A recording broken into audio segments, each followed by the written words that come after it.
Mr. Jack Houghton, thank you so much for joining me from the UK during this epidemic that we've got going, or pandemic that we've got going on at the moment. Brilliantly, you got up at about 5:45 your time. The boys are still sleeping. Hopefully we get through. But yeah, I thought we're going to probe so many different subjects with your sort of, 15, 20 years in betting. Particularly, we're going to talk about betting psychology. But why don't we get started? You've written a book on Betfair. What is it? Winning on Betfair For Dummies that you co-authored in 2006? Quite, yeah, that seems like a long time ago now. I guess that was the first point really where I started getting into the writing side of it and started engaging with a wider variety of punters as opposed to the kind of pro punters that I typically worked with. A publishing company approached Betfair, who I was working for at the time. They said they were interested in writing this book and said, is there anyone that you've got working for you that you think would be suitable? And they put me up, and it was a very strange experience. Very tight turnaround times. I think they approached me in the October, and I think by January it was out on the shelves. I kind of locked myself away for 3 weeks and wrote this thing cover to cover. But it was a really interesting process. How to take this knowledge, I guess, and this experience that I've gleaned from so many of these professional punters, and try and present it in the dummies format, which of course is for a very wide audience. Yeah. Many people just coming to it for the first time. But yeah, that seems a long time ago now. Crazy. And then how long were you working at Betfair at the time, and what were your roles at Betfair? So I worked there for 6 years, I think. I went there from a consultancy company working in the city in London. Went over there as, I think I had some strange title like strategy and research manager. In those days, it was a much smaller company, and that meant that I did a whole range of things. Right. Went on to look after horse racing communications.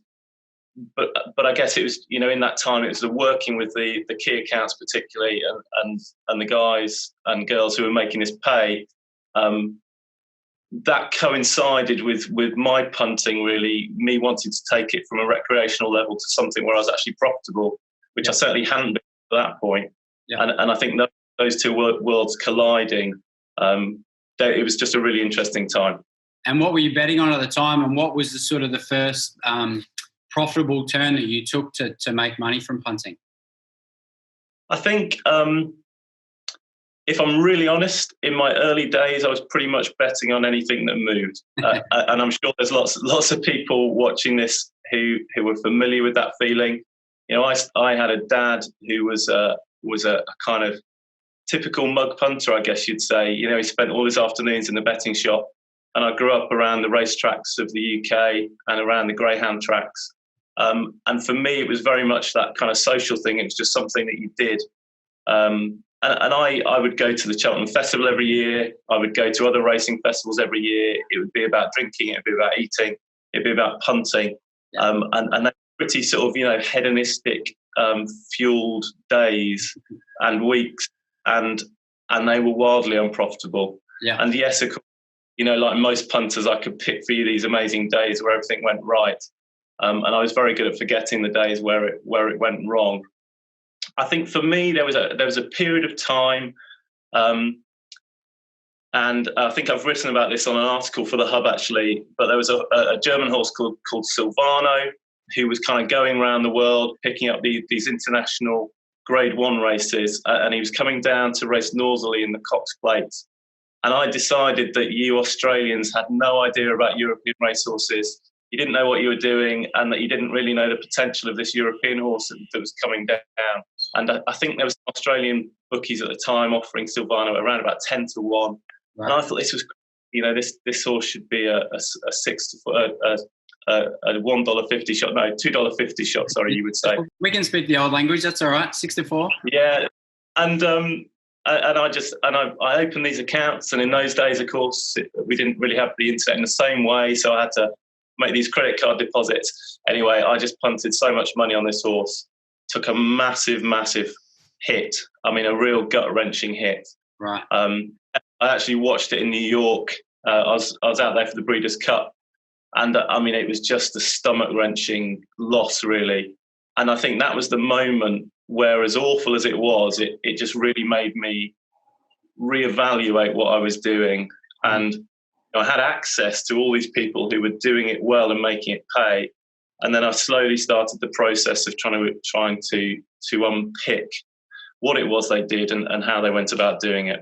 Right. And how did you get access to those guys? Like, I understand you're working at Betfair at the time, but were you seeing them at events? Were you calling them up on the phone? What were the interaction with these guys?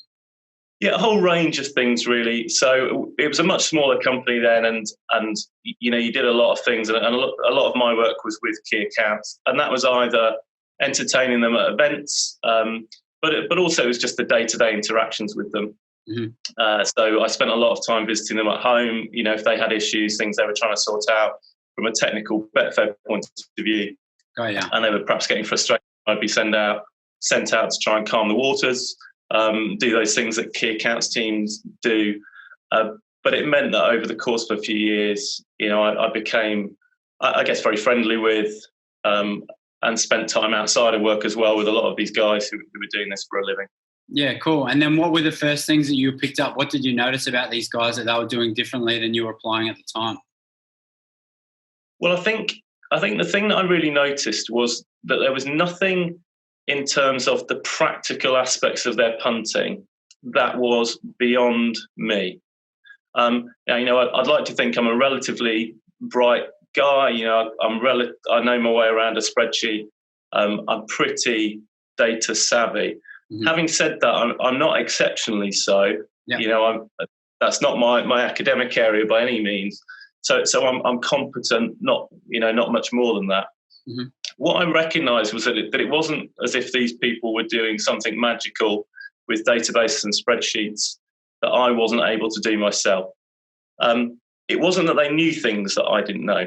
Many of them knew much less about the sports than I did. What separated them was their temperament. They were winners because of the temperamental approach they had to what they did. Now, for many punters, I've spoken about myself in my early days, and I'm sure that's something that lots of people watching this recognise. The thing that we struggle to manage really with punting is our temperament. We approach it in completely the wrong way. If you look at there's a professor in this country, I think he works out of Leicester University, called David Nutt, and he's likened the things that go on in our brain when we punt. It's just the same as when we take Class A drugs, or when we're involved in sexual encounters. We are primed when we're punting, and the most scary thing that he found is that you don't actually have to win to get a lot of those chemicals released. The moment we place a bet is the moment we get that fulfillment. Mm-hmm. And that's really, really worrying. And what it became clear was that these guys, these professionals, what they were able to do was control their temperament, control their psychology. And I think that was the point for me where I recognised that it was that side of the game that I needed to really work on. So how do you define a good temperament? Is that obviously not being so emotive in your betting, chasing losses? Is it just being able to handle losses better? Is it about not getting as high when you're winning and just sort of being more measured? How did you sort of pick up? Did they just approach it more professionally and talk about it in a more professional way rather than recreational? What were you picking up? Yeah, well, I think it's all of those things you mentioned. I'll say something here. I'm a little bit nervous about saying it because I don't want it to come across as in an offensive way. So I'll kind of preface what I'm saying with that. I was reading an article last year where the writer had interviewed a bunch of space scientists and was talking about the first person that's going to land on Mars. And it was sort of going through all the problems with the mission, how they were going to fuel it, what the craft was going to be like, and all this kind of thing. And it got to this NASA psychologist who was talking about the temperament that would be required of the first person who was going to land on the moon. And what they were basically describing was somebody who was on the autistic spectrum, someone with Asperger's.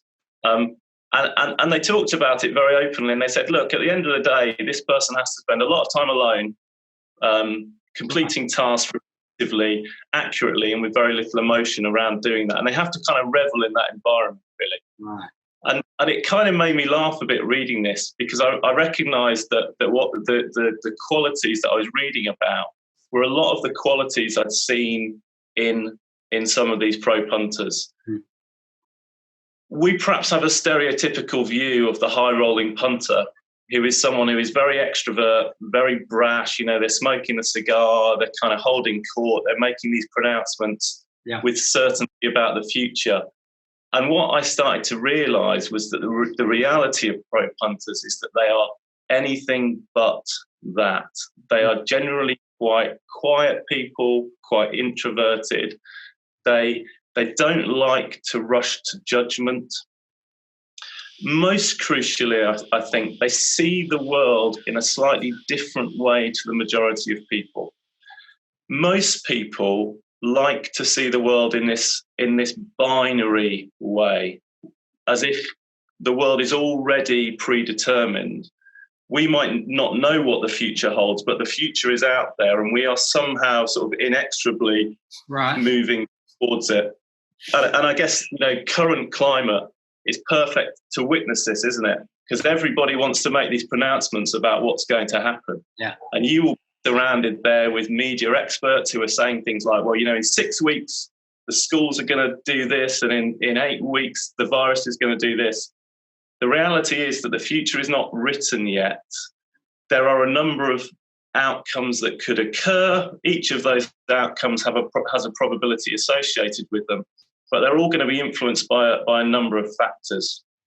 And I think it's that sort of probabilistic way of thinking that there aren't certainties, there are probabilities. Yeah. And it's that mindset that these pro punters have. And certainly when I think, again, I wrote about this for the Hub last year sometimes, I kind of still have the email addresses of about 15 of these guys. And I haven't spoken to them much in the last few years, but I sort of sent off a random email and got about, what's the one thing that the amateur punter should do? And the overwhelming thing that came back, written in different ways, expressed in different ways, was just this clear idea. You've got to think probabilistically about the world. And I think, if punters want to take one thing during this time, it's that's really good to think about to improve your punting. It's that idea. Don't view the world as this kind of future that if only you had the key to it and you could unlock the door, you would somehow see the future perfectly, because that's just not reality. And that for me is the big shift in mindset. And certainly that was the shift. And it didn't happen instantly by any means, but it was certainly when I started to engage with that idea, that's when my punting really started to improve. Yeah. So how did that evolve then? Getting back to yourself, how did you implement these things that you sort of perceptively picked on? What were you doing differently, and what steps were you taking? So I think, I took other advice as well. I think the first thing that I probably started to do was to specialise. The other thing I noticed about these punters is that they all tended to hone in on certain aspects. And for me, I was betting on anything. I was going from race to race in horse racing. I was then picking up tennis matches. If it was late at night and I was drinking, I'd then be looking for some American racing, and then depending how late I stayed up, some Australian racing. And what I recognised was that that's not what these guys were doing. Yeah. One guy I spent a lot of time with, he just specialised on a very, very niche aspect of British racing. He only bet on 2-year-old races, and he only bet on them when about a third of the season was done. He didn't bet the rest of the year. Right. So I started to look at my punting and say, right, where is it actually that I have the capability and the access to the information to be able to make this pay? And so the first thing I started to do was to narrow down the range of sports that I bet on. And that's been an ongoing process. I started off being what I thought was quite narrow, but actually looking back on it, I was still betting on things that I would never bet on now. For many years I pursued snooker betting, and despite hours and hours of work with different models, different rating systems, putting different assumptions into the model, I've never. I mean, I got to the point where I made it mildly profitable.